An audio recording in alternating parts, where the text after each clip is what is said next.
And we are live. How's it going, Mets, Braves fans, whoever you're a fan of? It's your boy Wardy, and we're back at it with the latest post-game show as the New York Metropolitans take Game 1 of a multi-game set against their arch rivals in the Atlanta Braves and win by a final score of 10-4. I'm going to be sharing my initial reactions and highlighting what a nice win this was for the Amazons, who somehow, some way are still in a wild card position that isn't the worst, actually, and is better currently than the Yankees odds there in the AL. It's so bizarre on how things have went post-deadline for the Mets. Now a team that really doesn't have much pressure on their shoulders, they're letting loose and they're swinging early and often, getting a lot of offense from the guys as of late, as the Mets have won 7 of their past 9 games. And the Mets, entering tonight's game, have dropped 14 of their past 17 matchups, I believe, against the Atlanta Braves, or close to. They've lost a good amount of games against the Atlanta Braves over the past year. We know that. But it was nice to see the Mets in Atlanta get a nice, comfortable win against the Braves team, even after losing the lead that the Mets had a multi-run lead early on. So we're going to be sharing initial reactions to this game, what I liked about it, and overall, what can we expect from the Mets down the stretch for the remainder of the season now with the 40 or so games, whatever amount that they have left. Are they going to have any chance at all, maybe having a special run? I'm going to probably debunk that right away, but we're going to get into what are the minor leaguers doing that have been called up, and the Ortegas, the DJ Stewarts, all guys that are having immediate impact in this Mets lineup, trying to make a case to be in this club and this roster for the 2024 season, trying to have a good impression.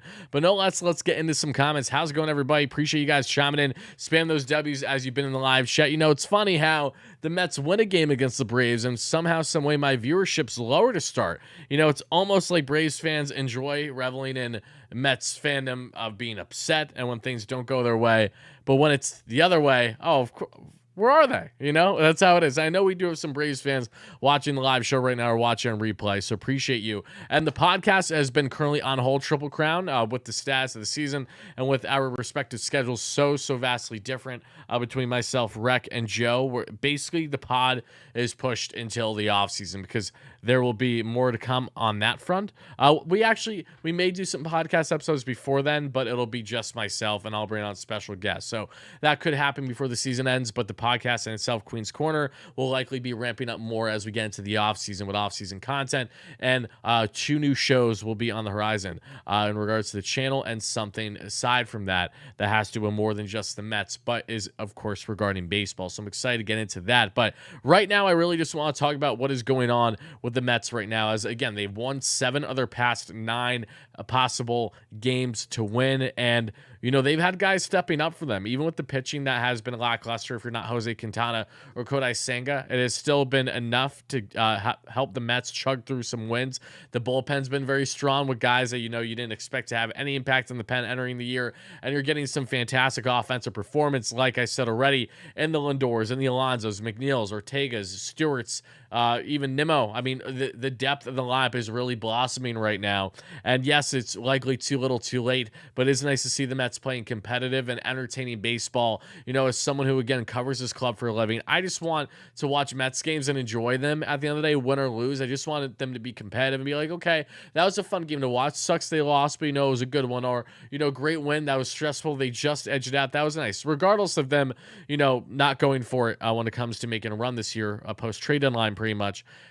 I just want to see enjoyable Mets baseball, and tonight and lately have been great examples of exactly that. So hopefully we see more of this as, again, we're getting closer and closer to the season ending. But let's talk a bit now on this game and what I liked about it. And really, I just got to highlight, as I said already, you know, the Mets came out and they won 10-4 today. They initially had themselves a 3-0 lead. They blew that 3-0 lead through the first 3 innings, but that itself did not last long either, as they did a phenomenal job beating up on Alan Winans, who used to be in the Mets farm system a couple years ago.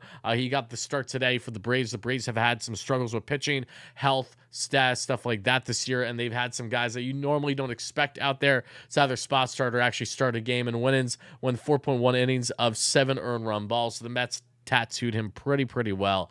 And DJ Stewart is currently on his Barry Bonds shit that we're going to get into shortly. Rafael Ortega continues to surprise me and impress me, honestly, with his play on a night-to-night basis. And the list goes on from there. Of course, you have the stars and Lindor, who is playing baseball as the best shortstop in the game right now. And again, it cannot say enough good things about Francisco Lindor, who is on pace for, again, another tremendous season as a New York Met, and all things considered, needs to be recognized for the elite talent that he is, and is anything, for anyone that thinks anything but elite, they're simply not paying attention, in my humble opinion.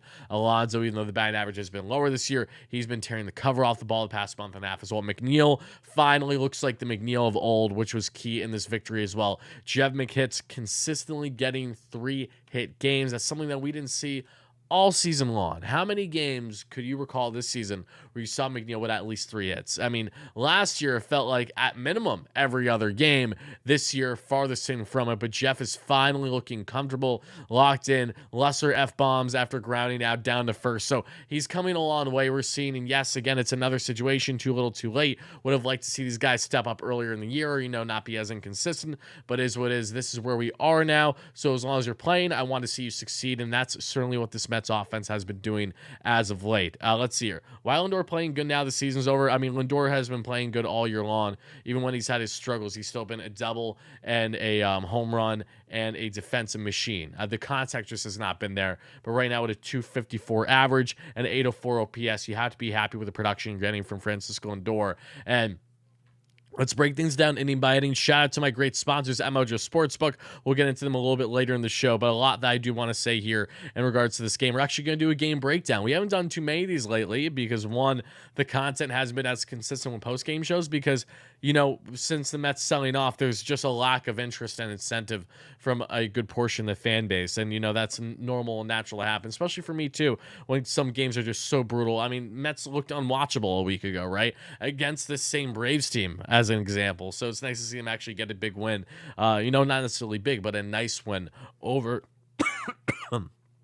over their arch rivals. But let's get into breaking this down now. In the first, you see Michael Harris and Kevin Pillar, former Met, now foe with the Braves, both make strong, nice outfield catches in center and right to kickstart this ball game. In the bottom of the first, Brandon Nimmo doing his best Harris and Pillar impression. Nimmo, of course, is one of the best overall center fielders in the game today. His defensive upside has grown tremendously the past 2 years, and it's crazy to see just how far Nimmo has come from being a fantastic on-base player with subpar defense to now being still a fantastic OBP guy. One more pop in his bat, basically a 20 home run season is what we're getting from Brandon, all while exemplifying fantastic diving, home run stopping catches, what feels like almost on a week-to-week basis. Nimmo makes a nice diving catch on Harris to kickstart this ball game in the defensive end in the Mets' favor this time versus it being in the Braves' favor in the top of the said inning. And the second, though, DJ Stewart, guys, with another home run. This guy cannot be stopped.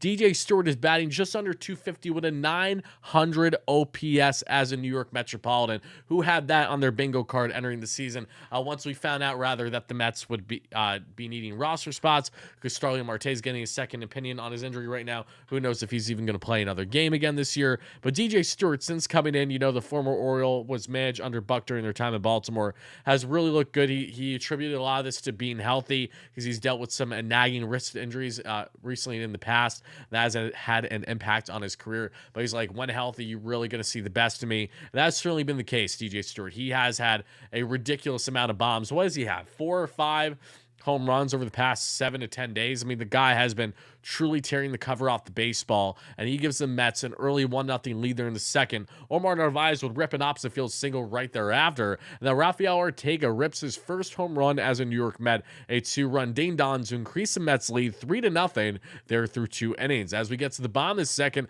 Marcell Ozuna, everyone's favorite Atlanta Brave, favorite player in baseball. Surely this isn't sarcasm because I think he's a piece of shit. Having said that, Marcell Ozuna rips a solo bomb. Again, he's been having a very nice year for Atlanta.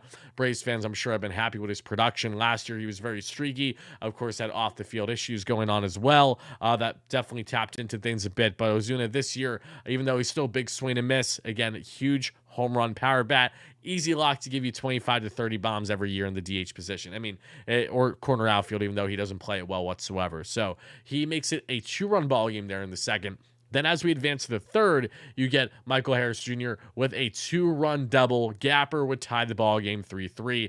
Great hit there by Harris. Again, Harris is just one of many fantastic players in this ridiculous Atlanta Braves lineup that I admire. I despise him as a Mets fan, but I admire it and what they're building truly because, you know, you have to give credit where credit's due with the way that the Braves are built 1 through 9, top to bottom. They just have oodles of not only offensive upside, defensive upside, base running. They really do have it all. That's exactly why they should win the World Series this year, as long as they play their cards right, which is, I know, always easier said than done when you're competing against all these other clubs, but the point still stands. So Ozuna, again, would hit his second home run of the game. Of course he did.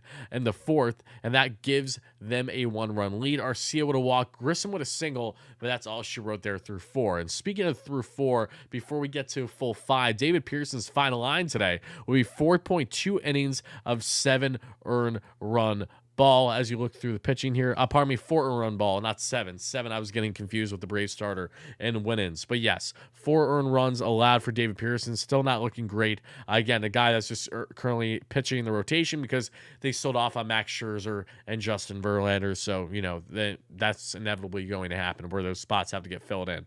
Regardless, it was nice to see the Mets kind of bring in him. And even like McGill, same thing, where these guys aren't having the best outings, but the offense is picking them up. That's what you like to see. Because the offense, as I noted, it was early. And it was most certainly often from this club. Because as we then advance to the 5th inning, and this is where all hell broke loose in the Mets' favor, to say the least. In the 5th, Brandon Nimmo would have walked. Lindor with a single. Jeff hits with an RBI single. Jeff McNeil leads all players on the New York Metropolitans in batting average or with runners in scoring position. McNeil has been streaky all year, but he does clutch up when it matters most, and that's something you always have to appreciate. McNeil with a 3-hit night for a second consecutive night. Alonso with an RBI single rip to left would then give the Mets the lead, and Daniel Vogelbach adds on a little bit insult to injury, that being for the Braves with an RBI single. Mets have a 2-run lead there in the 5th. And DJ Stewart says, you know what? I want a little bit more. How so? This is how. With a RBI safety squeeze to drive in another run. At that point in the ballgame, the Mets are looking really, really sharp here. And they went from having a 3-0 lead to a tie 3-3 ballgame to losing 4-3 to then gaining a 7-4 lead there that we would see through the 5th inning. And that wouldn't be all, folks. That would not be all, because then as we would get onto the 6th inning, the final inning in which the Mets will score tonight, Francisco Lindor does it again. A 3-run ding-dong from the right side of the plate. Right as Gary is saying, oh, you know, Lindor's over 7 in his career against Brad Hand, and that doesn't matter because that's ripped to left. It's high. It's far. And it's out of here. A 3-run bomb there that we see for Francisco Lindor. Lindor, let's look at his numbers real quick to see where he's at in the season. Again, 254 average, 804 OPS. And he has 23 home runs, 75, or it could be higher than that in RBIs. It might be 78 now. 21 stolen bags for Francisco Lindor. Truly a strong season that cannot be underestimated just because of the guy's struggle with contact hitting this year. I mean, all 98 percentile and outs above average again, too, so elite defense. The only thing that's actually surprisingly, I mean, Lindor's never been known for really a strong arm, so I shouldn't actually even say that. But overall, numbers very nice for Francisco Lindor here. But to everyone watching, everyone in the live show, and for people in the comments on replay, I want to know your thoughts in the comments from tonight's game. What is your biggest takeaway? Because offensively, look at this. This is what you would hope for on every given night. Of course, we're not able to be spoiled that way. We're Mets fans after all. God forbid we got the type of offensive production that you see from great teams like the Braves, like the Dodgers, who, of course, haven't stopped losing, haven't stopped winning lately. The Seattle Mariners, as of late, too. All these teams on a run. Reds have had their moments. You get what I'm trying to say here. I do want to know, what is your biggest takeaway from this game? Again, the Mets win by a final score of 10-4. It's highlighted by just supreme offensive production. Mets out-hit the Atlanta Braves 14-9 tonight. They tie what expected batting average of both 281 apiece. Really impressive there. It's kind of bizarre, actually, to see that, as a matter of fact. But, you know, look, it was a 5-hit difference. but ultimately was a 6-run differential. So the Mets were effective in their hand tonight. They took advantage of runners in scoring position. The bullpen, Phil Bickford, Sam Coonrod, Adam Ottavino, Drew Smith, all held the fort down, all got done. Sam Coonrod especially is a nice arm that we've been seeing in the pen as of late, who was initially supposed to be trying to crack the Mets bullpen this year. You know, a guy with definitely some velo on his pitches from the Philadelphia Phillies most recently, but he had an injury right before the season began that derailed him all the way up until the past couple weeks, in which he was called up by the Mets, as now getting some clean outings out there. But let's see what you guys have to say in the chat. Stewart has been impressive lately. Yeah, DJ Stewart has been on something, guys. I don't know exactly what he's on. I don't know if he's on what Barry Bonds is on. All I know is that DJ Stewart looks like a man possessed out there in a great way if you're a Mets fan that wants to see some offensive production.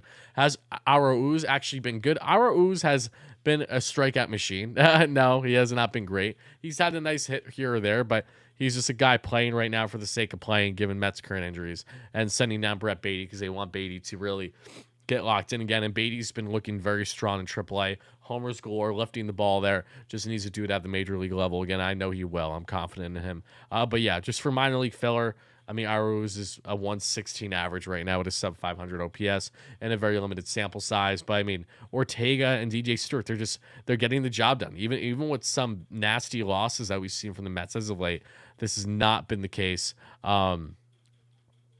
This has not been the case because of the Stewarts and the Ortegas. A lot of the times they have been the ones with the offensive production, but not much else, to say the least.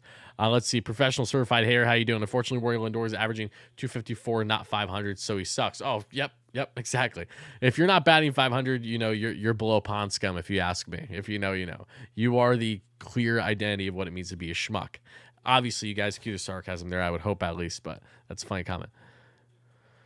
DJ Stewart giving the Mets a reason to keep him around next year, possibly. Yeah, I mean, I want to get my hopes up on it. I think DJ is having a Matt Carpenter type run that Carpy had with the Yanks last year. I think it'll be very short-lived. But, hey, you never know. If DJ becomes hot shit all of a sudden, maybe he's a guy the Mets consider at DH next year. I mean, I don't know. I would still prefer Vientos here. I want Vientos getting consistent reps. But point stands, DJ Stewart is having a nice little run with the Mets right now, and I hope for his sake it continues. You know, this is a guy fighting to just be a major leaguer. You know, he's not a guy that is expected to be on many major league clubs currently, has struggled to stay in the lap in recent years. So, you know, to see a guy like him finally kind of start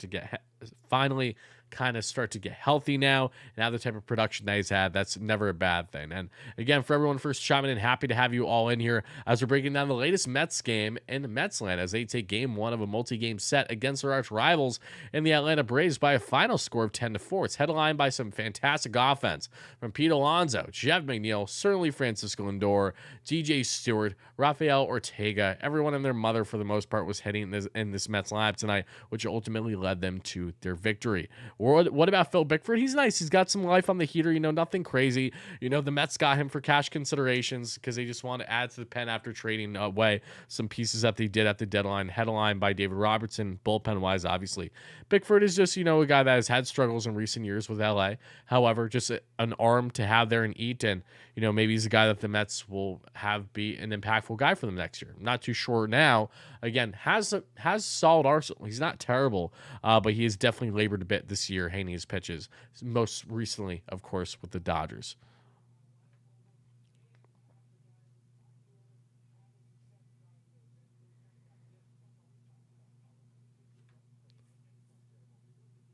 Phil Bickford, haven't heard that name in a while. Miss that dude. If you're a Dodgers fan, yeah, that's funny.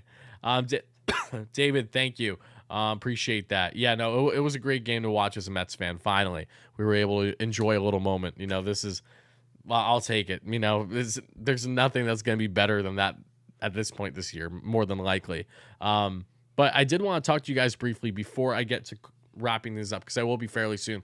Also want to give you guys an update again. There will be more post-game shows this week. Tomorrow night, there will not be a post-game show. I will be out of town, so I will not be able to cover tomorrow night's game. Wednesday, however, I will be around, and I will be covering that game more than likely, win or lose. And then for the ensuing series after, hoping to cover at least 2 of those games, if not more. I'm just very busy over the weekends. Have a lot of things coming up with family and stuff like that for a good period of time as we get into the off season. So weekends, you probably won't see much from me, but as long as you're getting content during the week, then I'm certainly happy to be doing that for you amazing Mets fans. And individual pre-recorded videos, those can be posted on the weekend, stuff like that, because I don't need to post them the day I record them, especially off-season content. A lot of videos I record multiple days in advance, and I have it scheduled for which day of the week or the weekend I want to post it for. So that stuff is apparent and will be happening too. But as many of you guys know, we have a great sponsor on the channel, that being in Mojo Sportsbook. And for those that don't know Mojo Sportsbook, I got to tell you guys just very briefly on our good friends at Mojo, because they are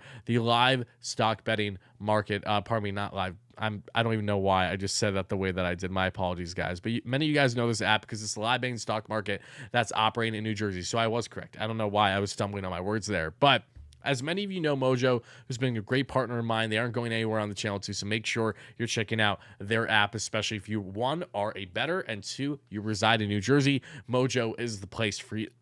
Place for you. And what I like so much about this app is that you can, of course, do your money lines, your K props, all that kind of cool stuff. But the big thing is that you can invest in players like they are actual stock. The same way you're in the Robinhood app and say you're doing day trading, or you want to hold on to your stock for a while. Maybe you want to buy low. Maybe you want to buy high. Whatever you want to do, those options are there with your normal stock marketability. Now you can do that, but investing in players. So you right now, today, tonight, day, evening, whenever you watch this, can invest on Pete Alonso, real dollars that you're investing on him. Maybe you want to invest on Francisco Alvarez. Maybe you want to invest on a David Pearson, who of course is having a down year, but you want to buy low because you know that that is going to really pick up quite a bit, assuming he has a bounce back year next year. So whatever you want to invest in, that is what truly separates them. And on top of that, they also have fantastic cash out options, so you can cash out whenever the timing is right, and your cash out options are far more available than any other sports book. So at this point, what are you waiting for? Make sure you download the Mojo Sportsbook app right now using my promo code WardyNYM. That is WARDYNYM for a 20% deposit match up to $100. Again, that is promo code WardyNYM, WARDYNYM for a 20% deposit match up to $100. Mojo Sportsbook, check it out today for my New Jersey residents, our Mets fans, Braves fans, whoever you're a fan of, and make sure you're chiming in with Mojo because we have some awesome stuff coming with them really soon that I think you guys are going to be excited about. And thank you to everyone that has been great supporters of not only Mojo, but all my sponsors throughout the regular season. It really does mean a lot, guys. I've seen a lot of anti-Marte comments in the chat too, and I don't blame you. It sucks because Starling Marte was pretty much my favorite player last year. Or close to. I mean, love everything about the guy's game. When he's on, Starling Marte's a high flyer, can give you 30 to 40 stolen bags a year. This year, of course, has over 20 with the Mets, albeit while he hasn't been healthy all year. But, you know, Marte's a guy the Mets should have had years ago. When the Mets had been linked with Marte during his time in Pittsburgh for years and years on end under the Brody Van Wagenen, you know, and Sandy era with the Mets and the Wilpons, and it never materialized. It never happened. The Mets get Marte, as of course he's reaching a chapter in his career that is no longer peak, and he's on the tail end, getting closer by the year. But now we see Marte have a really nice first year with the Mets. Yes, the stolen bags weren't as apparent, but again, he was dealing with ailments all year, and even while dealing with his ailments, he was just such an impact player. Great with the contact hitting, whether it was bunt singles, whether it was infield singles, whether he was going gap to gap, ripping, you know, at least 15 home runs a year, whatever it was. He just provided all those elements, and of course, really strong defense in right field. Versus this year, just a complete shell of what he once was. And Marte's a guy that I don't really expect to get much better. I could see him having to bounce back year next year, but he's going to continue to slow down more. He's going to continue to kind of slowly but surely break away as great of a physique that he has. He's just someone that, with the type of game he plays, unless he really slows things down a bit, and he may, it's going to catch up to him, and it certainly has over the past year, and I don't expect that to really get too much better. So Mets have a tricky situation with Marte's contract. I'm sure it's one that they wouldn't mind parting with in the near future, but having said that, right now we just got to hope that once he's healthy, he can be the Marte of old and be an effective player on this team, and then kind of take things from there. Because the reality is, no one's going to take on his contract unless the Mets eat the majority of it, which they may certainly do. They've shown a willingness to do that, but there still is, after this season, I believe, 3 more years at least on his contract. So Yeah, that was a risk the Mets took by signing a middle 30-year-old, 34, 35-year-old to a like 5-year deal, 4 or 5 year deal to get impact right away. And that's why it stings even more that the Mets did not properly buy at last year's trade deadline when they had a lot of things going right for them, had the talent, had the momentum, were just a couple pieces away from really having to run, in my opinion. And that's the final thing I'll say on 2022 because it still pisses me off. Update on Mauricio, not much. The Mets are still toying with him, third base, second base, all different positions pretty much. And they want to make sure he's physically ready and able to their liking before they bring him up. So hopefully he's up by September, the latest. But at this rate, there's a reason why the Mets aren't calling him up. And whether we like it or not, that's just how it is. And I've talked about him literally since I feel like the year began. And here we are in late August and still no call for Ronnie to this point, letting minor leaguers who are not going to have impact on this team more than likely next year, besides the little fantasy run they're having right now, and the Stewarts and the Ortegas get more playing time. It definitely could be granted they're outfielders. So I know the Mets are really trying to develop Ronnie in that infield, giving him third base reps, second base, short, of course, even though he won't be playing there, and left field every now and then, kind of doing the McNeil way, if that makes sense. Let's see. Hi, Worry. I've been busy. Oh, James, happy to have you in here, my friend. Also, shout out Dominic, great member. Shout out Yoshima. All my great members in the live chat or watching a replay. Happy to have you guys in here as we're breaking down the latest game in Mets land that was. Oh, hog.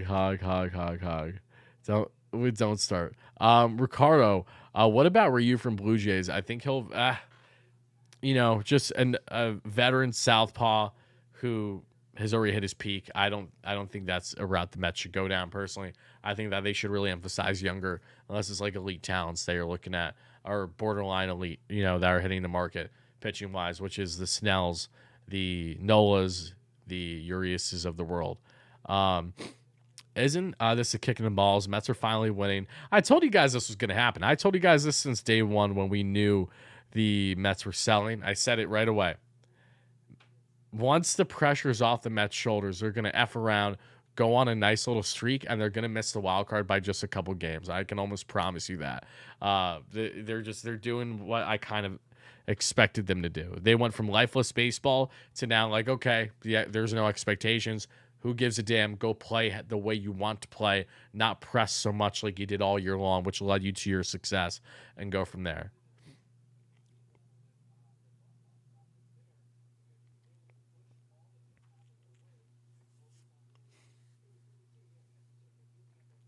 Also, by the way, everyone, please make sure if you haven't already, if you're a Padres fan, if you're just a baseball fan, if you enjoy post-game content like this, make sure to check out my good friend Borna at Hogwatch. He's the #1 Padres YouTuber out there, over 10,000 strong followers. Great community. Again, always have a great time whenever I'm doing content with Borna, who's a really good friend of mine, great business partner, and he's doing great things. They're over at Hogwatch for a Padres team that somehow is in like the same playoff position as the Mets right now. However, the Padres did buy at the trade deadline. While it wasn't anything drastic, they did buy, and the Mets did not. They sold. They got rid of a lot. And as we look at playoffs right now, and again, make sure to subscribe to Born if you guys haven't already. Appreciate him chiming in the show. Yeah, the Mets are 6.5 games out of the wild card spot, and the Padres are 6 out. Kind of nuts how that works. But, Padres have had their inconsistencies all year, and that has continued, led by egos, led by bullpen struggles, all those kind of things. And Mets has been interesting, too, to say the least, that this year has all went the way it has. The other Mets were tanking a week ago, and now they're winning. Yeah, that's how it works. They're not going to commit to a tank, They don't give a damn now.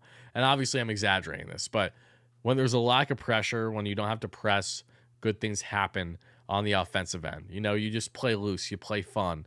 Maybe if the Mets had the philosophy the way that the Braves do. I mean, the Braves are locked in every night, but they play loose, they play fun. You know what I mean? Just everything flows with them. Same way with the Dodgers a lot. Same way with many teams. The Astros many times, not as much this year, but point still stands. Same way with the Baltimore Orioles, great example, just a young, fun team. not pressing too much, is locked in and ready for every situation. Of course, it's too little too late with the Mets this year, but it is what it is. Having said that, though, guys, that is going to do it. Watch Rory's chat explode if the Mets lose tomorrow. Braves hate. Oh, of course, of course. I won't be here tomorrow, though, so that won't matter, actually. Wednesday, I'll be here. So no show tomorrow. Wednesday, we'll be back, though, and we'll take things from there. So that being said, guys, that is going to do it for the show. Thank you all so much for watching. I appreciate and love you guys to death. Seriously, if you're a Mets fan, a Braves fan, whoever you're a fan of, I'm just happy to have you in here as part of the Wardy community. Make sure to check out and join my free Discord today. You can click the link in the live chat that's pinned, or click the link in the description for people on replay. Join the Discord. We have over 300 strong Mets and overall Mets overall baseball fans chiming in, sharing input, and talking with me and other amazing Mets fans in the community daily. You can send memes in. You can join calls when we take live callers later as we get into the offseason. That'll be our easiest way to do it now from going forward. Just having a community 24/7 all year round without having to be relying on the comments section of YouTube, for example. Discord is what we're doing, so make sure you click the link in the description or in the comments right now in the live chat. In the comments down below, I'll probably have it pinned there too for you to join the WardyNYM server today and interact with the community and all these amazing people in it. But guys, that's going to do it. Thank you so much for the endless support. Love you all to death again. And Mets take game one of a multi-game set, and they look for the Series W tomorrow. Have a good one, folks. And as always, peace out. Wait, assuming that this isn't a 4-game set. It might be a 4-game set. If so, then